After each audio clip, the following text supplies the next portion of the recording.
एगो किस दूंगी close up, प्यार करने का राजा बख्शीश दूंगी, मुझसे दिल लगा लो। एगो किस दूंगी, प्यार करने का राजा बख्शीश दूंगी। साला आजकल का प्यार भी गजब हो गया, सुबह लाभ हो गया, सांझ सब हो गया। सुबह लाभ हो गया, सांझ सब हो गया,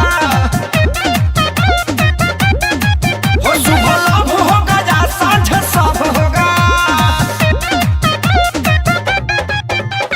Same body, mind, babe, come on enjoy. Same body, mind, babe, come on enjoy.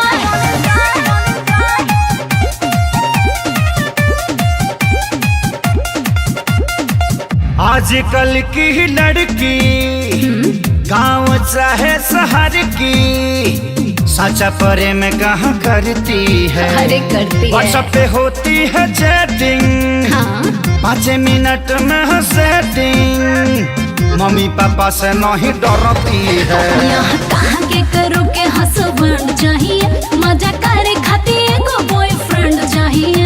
पता चलता नहीं कहाँ कैसे कब हो गया, सुबह लाभ हो गया, सांझ सब हो गया।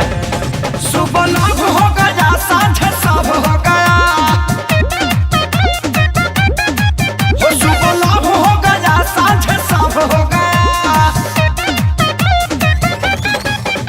मेरी ठाट बाट है देसी, तेरे नखरे हैं विदेशी, अपनी कैसे चलेगी बेबे? तू हाफ पैंट वाली, मैं लूंगी पहनू खाली, तेरी गाल ना गलेगी बेबे।